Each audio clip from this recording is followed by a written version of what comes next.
Hello everyone, welcome back to another score predictions video. We are up to match day 29 of this Premier League 2021-22 season, and when we have a look at the top of the table here, Liverpool are closing the gap on Man City. Liverpool have got games in hand, quite a few of them, and really they've got an amazing run of form, but really they have to be in order to catch up Man City. They have to probably win every single game from now until the end of the season. Just got to take one game as they go. But they're coming up against Brighton, Liverpool away from home, Brighton at home, who have had a really bad run of form lately. 4 defeats in a row. I think there was 2-1 Newcastle, 2-0 Villa, 3-0 Burnley, 2-0 United. So, a poor run of form by Brighton, considering where they were before that run of defeats, like mid-table, picking up loads of draws.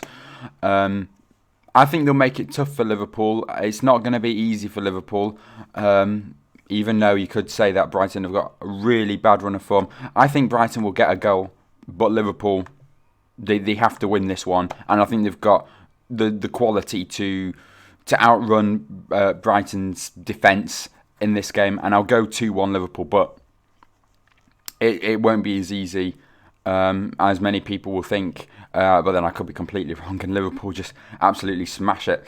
But anyway, let's move on to Brentford against Burnley, where Brentford picked up their first victory in ages against Norwich City. I think it was 3-1, 4-1 I believe. It was 3-1 against Norwich after Ivan Toney hat-trick. Loads of penalties given to Brentford in that game. 2 goals from the penalty spot from Ivan Toney. But coming up against Burnley, I feel like this is going to be a difficult game for Brentford. They probably may go back to their losing ways in this game. Burnley, I know they got defeats to Chelsea 4-0, I believe, and Leicester City 2-0. But before that, they started picking up a little bit of a good run, beating Brighton by 3 goals. I know it was Brighton and they've got a horrid run of form, but scoring 3 goals in a game is decent, especially for Burnley, picking up a victory against Tottenham and drawing with Crystal Palace. That isn't bad for Burnley. I'm going to say both teams are going to pick up a point in this game, and I'll go for a 1-1 draw. But no, the relegation zone is looking very interesting. I went straight from Liverpool at the top and then straight to Burnley at the bottom. And Everton could be getting a potential point deduction, which means they will swap places with Burnley. Can you believe that? Everton getting into the Championship. That would be really, really weird. But anyway, let's move on to the next game, which we're at Old Trafford for this one. Manchester United against Tottenham Hotspur, where Tottenham absolutely demolished Everton 5-0 in their last game, beat Leeds United 4-0, and of course beat Man City 3-2. Of course, they've had some pretty embarrassing defeats in between those, including in the FA Cup against Middlesbrough, but probably Tottenham fans don't want to be reminded of that. But against Man United, who have been struggling, they got absolutely demolished in the Manchester derby. Not just the scoreline, but possession-wise, the chance-wise. Man United just wasn't there for that game. But before that, 3 draws, three victories. Of course, these draws, you would have expected them to have won. Watford 0-0, Southampton 1-1, and a Burnley 1-1. But, at Old Trafford in this game, I think because it's such a big game rather than a little club going to them and trying to grind out a draw and somehow manage to succeed, because there's going to be 2 clubs going at it, Manchester United will want to bounce back from the Manchester derby, and many people will think that, it's United, they're just going to bottle it again, they did rubbish against City. I'm going to go for a high scorer. I'm going to go Manchester United 3, Tottenham Hotspur 2. I can just see there being loads of goals in this game, and then it's a 0-0 draw. But I'm going to go 3-2 in this one. I'll back United, and no, I think it'll be a good game. Loads of goals. Right, move on to Chelsea against Newcastle, where Newcastle, they played last night. They beat Southampton 2-1. Look at this run of form by Newcastle. Absolutely amazing. And, you could just say this is because of the Saudi Arabia takeover, and they bought a few players in the transfer market.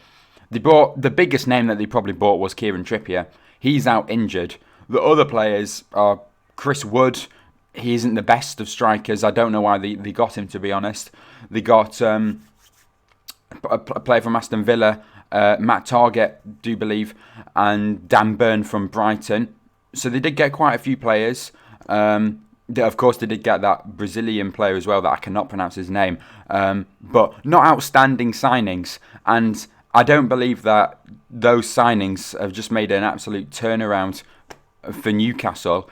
I think it's just the mentality at the moment where they've gone on an absolute superb run and no one's going to stop them. Playing against Chelsea in this one, who have had a good run of form themselves. I mean, it is Chelsea scoring loads of goals as they normally do. I think it'll be a tight one, this, and I think Newcastle will continue an undefeated run. I'm going to go for a 1-1 draw. This is going to be a very difficult one, this, because of Newcastle's amazing run of form, but also Chelsea's ability to score goals. Will Newcastle's defence, without Kieran Trippier in there, will they be able to cope against the Chelsea attack? I'm going to say 1-1. We'll wait and see what happens in this one. Okay, moving on to a struggling Everton side who are facing point deduction coming up against Wolverhampton Wanderers, who, again, they're doing really their usual selves with a mixture of wins and losses in there. Beating Leeds United, not beating Watford 4-0. Leeds is next. And then you got a few defeats in there, which I suppose West Ham, Arsenal maybe could have picked up something against Crystal Palace, and then beating Leicester City and Tottenham. Yeah, that's it's decent for Wolves. They're picking up victories against some. I mean, the Tottenham one, that's surprising as well. So, Wolves are doing well. Everton doing very poor at the moment. They're at home in this game. Absolutely being demolished by loads of sides at the moment, but the 1-0 to Man City was their last home game at Goodison Park, where they probably should have got that penalty from the Rodri handball and maybe got a 1-1 draw in that game. So they did do well against Manchester City, who are the top team. I'm going to say just I never really thought Wolves would be able to score that many goals because I saw them halfway through the season a few months ago, and they were holding on. They had a really good defence, but they just didn't have any attack for me. Now they're scoring goals. They're showing all the goal threat that they have. Those midfields, the duo with Ruben Neves and Matinho, and then you've got Jimenez up front, and it's just a really good Wolves side that can either smash an opponent or get smashed themselves. This one, I'm going to go just for Wolverhampton Wanderers. 2-1 away victory, though. I think it will be close on Everton. I'm going to say they will score a goal. Okay, moving on to the next game, which is Leeds United. Horrid run of form themselves against Norwich, who I don't think are going to be able to turn around their season. I think they will be getting relegated to the Championship for next season. But can Leeds United pick up a result in here? I'm going to go for the first Leeds victory under the American and Allen Road in here. I'm pretty sure they have to beat Norwich, although it will be a very close game. Norwich can get a goal, and I think Leeds will concede as well. They've been conceding quite a few goals, but I think they'll be able to score against a struggling Norwich side, although they are struggling themselves. But Southampton against Watford, the next one. Southampton were doing well until they picked up these 2 defeats to Newcastle and Aston Villa. They're going to have to turn around. I think this game couldn't have come at a better time for Southampton, because if this is someone like Manchester City or someone, then they can't afford to lose 3 in a row. So I think it'll be good. They'll get back to winning ways in this game. I think they'll do it comfortably, 2-0. Moving on to the London Stadium, West Ham against Aston Villa. Now this one is going to be a very good one. Aston Villa, brilliant, scoring the goals. Philippe Coutinho, he's doing amazing for Aston Villa. People were wondering when he came from Barcelona, is his career really over as soon as he left Liverpool all those years ago? But he's come into Aston Villa and he's done absolutely superb. I'm going to back West Ham though in this one. After all that I said about Villa, I think it'll be a tough one, but also West Ham at home, they've been decent.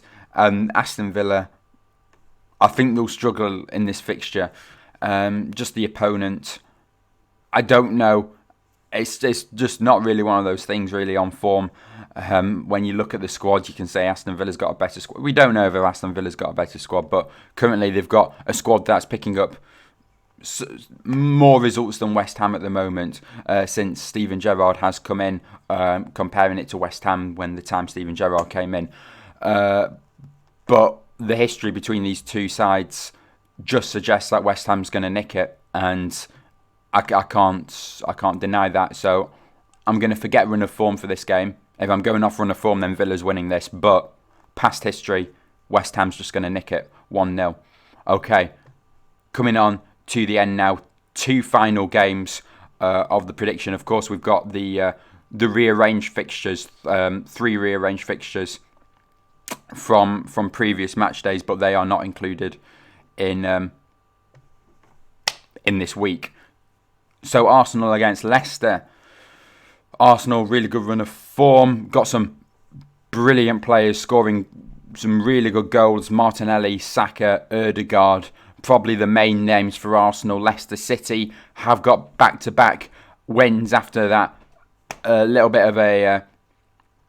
not really... I mean, they picked up some draws in there, but not really winning their games. But it's good that they've bounced back.